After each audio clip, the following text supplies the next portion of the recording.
किसान साथियों नमस्कार, मैं पुनीत सिसोदिया। किसान भाइयों, हर एक किसान साथी अपनी फसलों में यूरिया का उपयोग करते हैं और यूरिया का उपयोग आप सब जानते हैं हमें कब करना चाहिए फसल में। फसल की जब वेजिटेटिव ग्रोथ है तभी करना चाहिए और तभी आप करते हैं।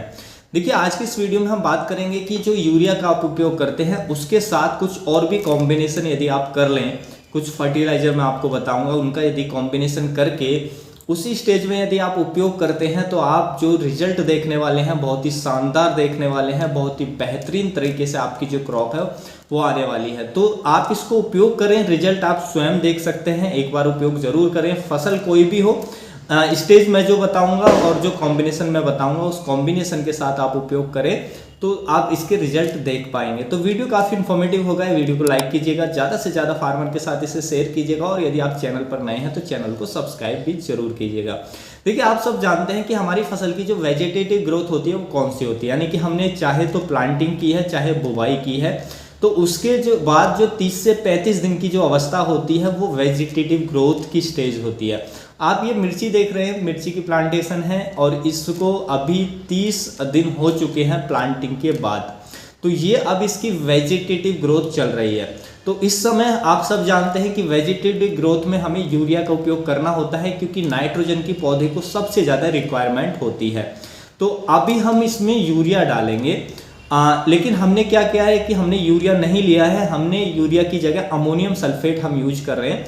क्योंकि देखिए, अमोनियम सल्फेट हम इसलिए यूज कर रहे हैं, एक तो हमारी जो सॉइल है, हमने सॉइल का टेस्ट कराया, इसमें सॉइल की सल्फर की डिफिशियंसी है, इसलिए अमोनियम सल्फेट में सल्फर भी मिल जाता है।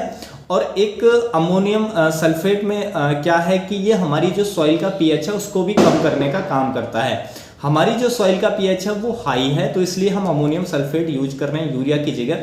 हालांकि आप यूरिया भी यूज करेंगे कोई दिक्कत नहीं है क्योंकि अमोनियम सल्फेट आपको महंगा पड़ेगा, इसलिए आप यूरिया को ही उपयोग करें। तो आप यूरिया लेंगे, हमने अमोनियम सल्फेट लिया है। तो देखिए, आपको क्या करना है कि हम वेजिटेटिव ग्रोथ में देते ही हैं नाइट्रोजन, तो यूरिया का आप उपयोग करते हैं। उसके साथ साथ आपको क्या ऐड करना है, उसमें एक तो जिंक सल्फेट ऐड करना है। तो जिंक सल्फेट क्यों ऐड करना है, क्या फायदे होते हैं वो हम आगे बात करेंगे। तो जिंक सल्फेट आपको इसमें यूरिया के साथ डालना है। यूरिया आप 1 एकड़ के लिए जितना ले रहे हैं उसमें जो जिंक सल्फेट आपको लेना है वो आपको लेना है 4 किलोग्राम पर एकड़ के हिसाब से या 5 किलोग्राम अलग पर एकड़ के हिसाब से वो यूज होता है। अलग अलग कंपनियों की अलग डोज होती है, किसी कंपनी की 4 किलोग्राम पर एकड़, किसी कंपनी की 5 किलोग्राम पर एकड़ के हिसाब से आप उपयोग में ले सकते हैं। देखिए, हमने जो लिया है ये श्री राम कंपनी का है, जिनफिट के नाम से।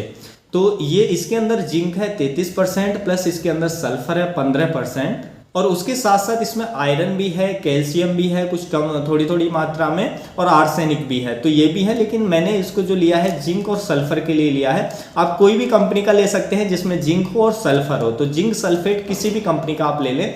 तो यूरिया के साथ आप जिंक सल्फेट ऐड कर लें 4 से 5 किलोग्राम, जो भी कंपनी के हिसाब से जो भी उसकी रिकमेंड डोज है, तो 5 किलोग्राम या 4 किलोग्राम। तो हमने ये श्रीराम का लिया है, ये 4 किलोग्राम पर एकड़ के हिसाब से इसकी डोज रहती है।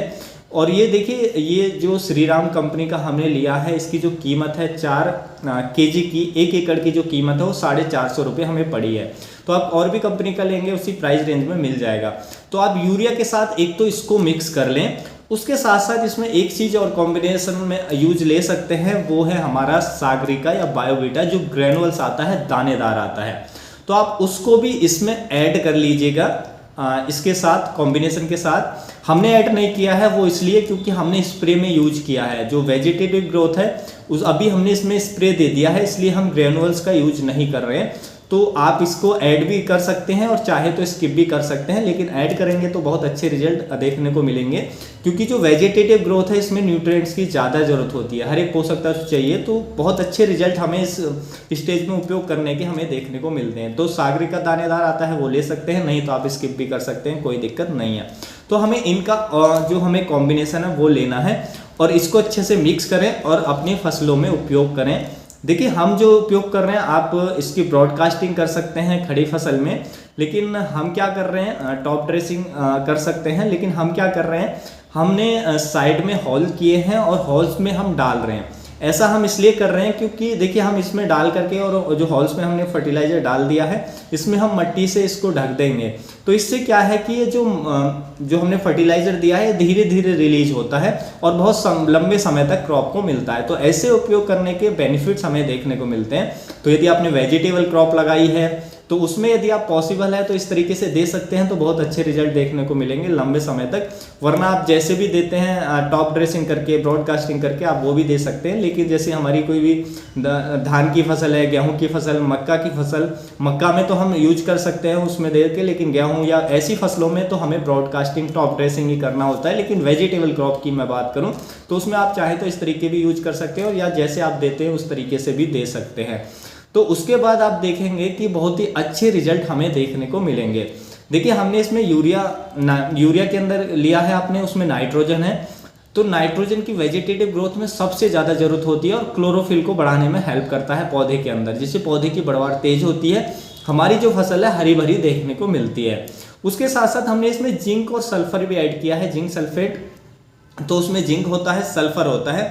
जिंक और सल्फर की मोस्ट ऑफ द सॉइल है जिनमें डिफिशियंसी है, यानी कि कमी है, और हम इस पर ध्यान नहीं देते हैं।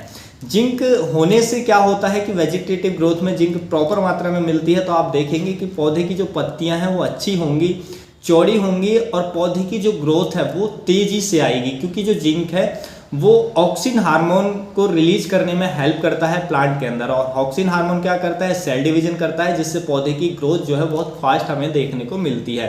तो जिंक उस टाइम पे वेजिटेटिव ग्रोथ में यदि हम देते हैं तो बहुत अच्छे रिजल्ट हमें देखने को मिलते हैं। उसके साथ साथ हमने सल्फर लिया है, तो सल्फर भी क्या काम करता है कि सल्फर भी हमारे पौधे की पत्तियों को हरा भरा करता है, क्लोरोफिल को बढ़ाता है। उसके साथ साथ ये हमारे पौधे के अंदर ड्राउट रेजिस्टेंस को बढ़ाता है, कोल्ड रेजिस्टेंस को बढ़ाता है, यानी कि सूखे के प्रति सहनशीलता को बढ़ाएगा, या हमारे पौधे के अंदर जो ठंड का वेदर अभी आने वाला है तो ठंड के प्रति सहनशीलता को बढ़ाता है, तो ठंड में भी हमारा पौधा अच्छे से ग्रो करेगा। और ये गर्मी के प्रति सहनशीलता को भी बढ़ाता है, यानी कि गर्म वेदर है, टेम्परेचर हाई है, तो उसको भी हमारा जो पौधा है टॉलरेट करेगा और उसमें भी अच्छा ग्रो करेगा।